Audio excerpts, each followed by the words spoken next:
Generally જ્યારે ચપ્પલ તૂટી જતા હોય છે તો આપણે તેને ફેંકી જ દેતા હોય છે, પરંતુ આજના વિડીયોમાં હું તમને જણાવીશ કે આ તૂટેલા ચપ્પલના પણ શું રીયુઝ થઈ શકે છે।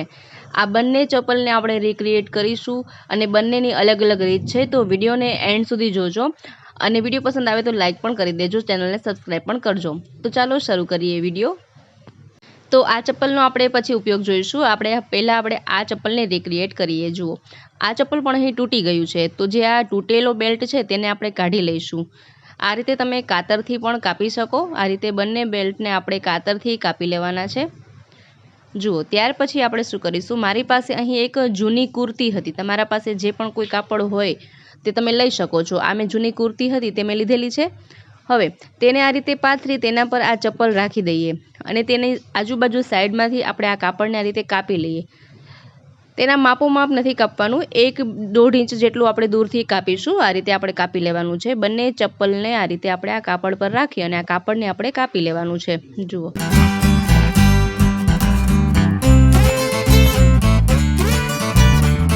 આ રીતે કાપડને કાપ્યા પછી હવે આ કાપડને આપણે આ ચપ્પલ પર ચોંટાડવાનું છે। ફેવિકોલથી, ફેવિક્વિકથી અથવા તો આ રીતે ગ્લુ ગનથી પણ તમે તેને ચોંટાડી શકો છો। જુઓ, આ રીતે ગ્લુ ગનથી ગ્લુ લગાવી હાથેથી થોડું પ્રેસ કરી અને સરસ રીતે ચોંટાડી દઈએ। જુઓ, આ રીતે આપણે આ કાપડને ચોંટાડી લેવાનું છે। બંને ચપ્પલમાં સેમ આ રીતે જ આપણે કાપડને ચોંટાડી દેવાનું છે। ગ્લુ ગનથી, ફેવિક્વિકથી તમે લગાડી શકો છો। જુઓ, આ રીતે બંને ચપ્પલ પર કાપડને આપણે આ રીતે હાથેથી પ્રેસ કરી અને ચોંટાડી દઈએ।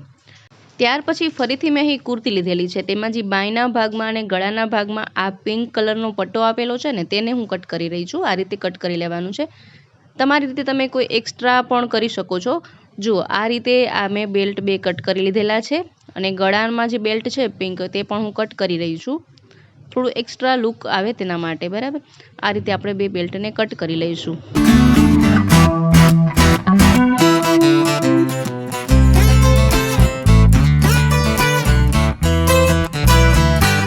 હવે 2 બેલ્ટને આ રીતે સાથે જોડી અને આપણે સિલાઈ કરી લઈશું। તમે આ પ્લાસ્ટિકનો જે બેલ્ટ કટ કર્યો હતો તેના પર રાખી અને આ રીતે જોઈન્ટ પણ કરી શકો છો અથવા તો એમને એમ પણ જોઈન્ટ કરી શકો છો। જુઓ, અહીં મેં 2 બેલ્ટ જોઈન્ટ કરી ટાંકા લગાવી સિલાઈથી અને મેં જોઈન્ટ કરી લીધા છે। હાથેથી જ મેં સોય દોરાથી જ ટાંકા લગાવ્યા છે। જુઓ, તમે સિલાઈથી પણ સિલાઈ કરી શકો। આ રીતે બેલ્ટ રેડી કર્યો છે। હવે આ બેલ્ટને તમે આમાં જે પહેલાં પ્લાસ્ટિકનો બેલ્ટ હતો તેને એમાં જોઈન્ટ કરીને લગાવી શકો અથવા તો એમને એમાં કાપડનો પણ લગાવી શકો બેલ્ટ। જુઓ, અહીં હું એમને એમ જ લગાવી રહી છું કાપડથી જ। જુઓ, આ રીતે આપણે ગ્લુ ગનથી તેને ચોંટાડી દઈશું। જો આ રીતે બંને સાઈડ આપણે ગ્લુ ગન લગાવી દઈશું। જુઓ, અહીં સરસ રીતે બેલ્ટ લાગી ગયો છે। બંને ચપ્પલમાં એ રીતે જ ગ્લુ ગનથી અથવા તો ફેવિક્વિકથી આપણે ચોંટાડી દેવાનું છે। જુઓ, ત્યાર પછી ફરીથી મેં ચપ્પલના માપના આ રીતના કાપડના 2 ટુકડા તૈયાર કર્યા છે। તેને આપણે ચપ્પલના પાછળના ભાગમાં આ રીતે લગાવીશું, જેથી શું થશે ને કે આપણે જે આ બેલ્ટ લગાવ્યો છે ને પટ્ટો તે નીકળે નહીં, તેના ઉપર આપણે આ કાપડ ચોંટાડી દઈશું। જુઓ, જેથી તે સરસ રીતે અસલ ફિટ થઈ જાય અને તે નીકળે નહીં। ત્યાર પછી જે વધારાનું કપડું હોય તેને કાતરથી આ રીતે કાપી લઈએ। આ એક બોટમ પણ મસ્ત રેડી થઈ ગયું છે। તો બંને ચપ્પલમાં સેમ પ્રોસેસથી આ રીતે આપણે લગાડી દેવાનું છે।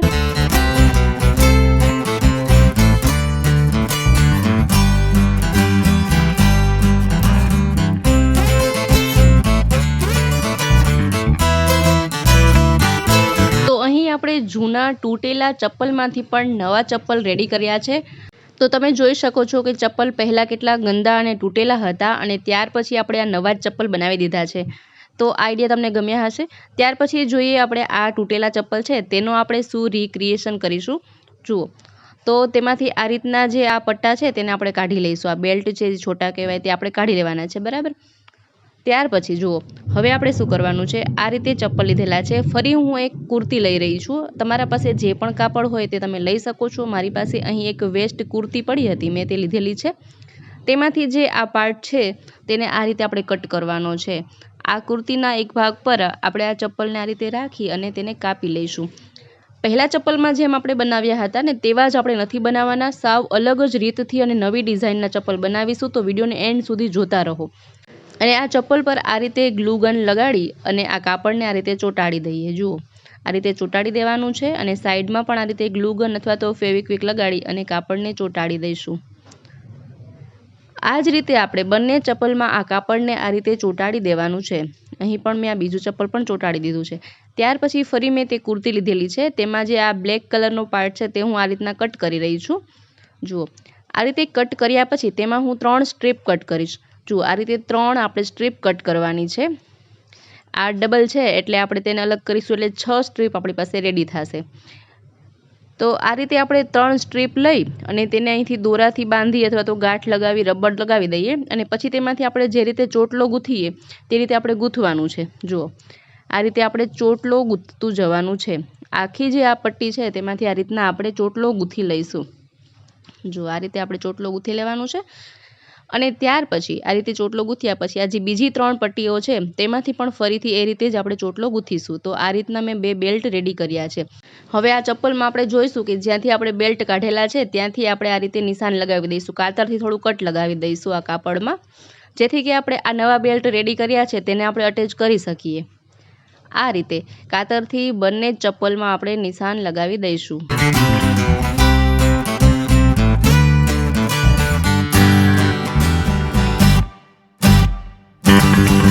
હવે એમાં આપણે આજે આ દોરીવાળા બેલ્ટ રેડી કર્યા છે ને તેને આપણે અટેચ કરવાના છે। તો તેના માટે મેં અહીં પકડનો ઉપયોગ કર્યો છે। પકડમાં આ રીતે બેલ્ટ લઈ અને તમે આ રીતે લગાવશો ને તો સરળતાથી તે લાગી જશે। જુઓ, આ રીતે આપણે આ ગાંઠનો ભાગ છે તેને આ રીતે આપણે કાઢી લઈએ અહીંથી। બીજી બાજુ પણ સેમ એ જ રીતે થોડું પ્રેસ કરી પકડથી અને આ રીતે બેલ્ટ લગાવી દેવાનો છે। જુઓ, અહીં પણ આપણે આ રીતે જ આપણે બેલ્ટ લગાવી દઈશું।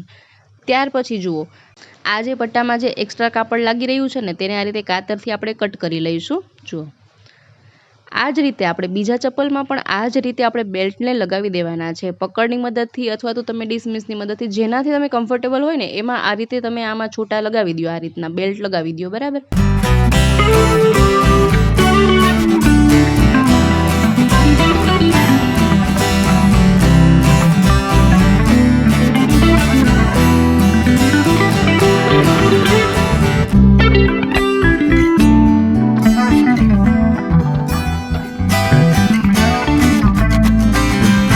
તો બંને જ ચપ્પલમાં મેં આ રીતે બેલ્ટ લગાવી દીધા છે। ત્યાર પછી આપણે શું કરીશું, જે આ કાપડ છે ને તે ચોરસ આકારમાં કટ કરેલું છે, તો પહેલાં તો તેને આપણે ગોળ આકારમાં કટ કરી લઈએ। જુઓ, આ રીતે બંને જ ચપ્પલમાં કાપડને આપણે આ રીતે ગોળ આકારમાં કટ કરી લેવાનું છે। ત્યાર પછી તેને ગ્લુ ગનથી અહીં આપણે આ રીતે ચોંટાડીશું। જુઓ, આ રીતે પટ્ટાની ઉપર આપણે કાપડ શું કામ ચોંટાડીએ છીએ તેનું કારણ પણ તમને જણાવી દઉં, જેથી કે છે ને આ પટ્ટા એકદમ મજબૂતાઈથી ચોંટી જાય, નીકળે નહીં। આગળના આપણે ચપ્પલમાં પણ આ જ રીતે આપણે પટ્ટાની ઉપર આપણે એક અલગ બીજો પાર્ટ લગાડ્યો હતો, જેથી કે ડબલ કવર મળી જાય ને જેથી તે છોટા નીકળી ના શકે, બરાબર છે। એક્સ્ટ્રા સેફટી માટે છે આ, તો આ રીતે તમે લગાવી શકો છો। અહીં આપણે એક જ કાપડમાંથી આ રીતે આખા ચપ્પલને કવર કરી દીધું છે, બીજો પાર્ટ અલગથી કાપી અને ચોંટાડ્યો નથી। તમે એ રીતે પણ કરી શકો, આ રીતે પણ કરી શકો, બરાબર છે। આ રીતે આપણે ચપ્પલમાં ગ્લુગનથી ચોંટાડી દેવાનું છે। જુઓ, અહીં મેં બીજા ચપ્પલમાં પણ આ રીતે ચોંટાડી દીધું છે। જુઓ, તો અહીં ફરી આપણી પાસે એક બીજા નવા ચપ્પલ રેડી થઈ ગયા છે, તમે જોઈ શકો છો। આ ચપ્પલ પણ પહેલાં કેટલા ગંદા અને તૂટેલા હતા, જેને આપણે નવો લુક આપ્યો તો લાગે જ નહીં કે આ તૂટેલા ચપ્પલમાંથી આપણે બનાવ્યા છે। તો મિત્રો, આઈ હોપ કે આ આઈડિયા તમને ખૂબ જ પસંદ આવ્યા હશે અને વિડીયો પસંદ આવ્યો હોય તો વિડીયોને લાઇક કરો, શેર કરો, તેમજ અમારી ચેનલ પર જો નવા હોય તો ચેનલને સબસ્ક્રાઈબ જરૂરથી કરજો। ફરી મળીએ નવા વિડીયોમાં નવા જ આઈડિયા સાથે, ત્યાં સુધી જોતા રહો અમારી ચેનલ બી ક્રિએટિવ।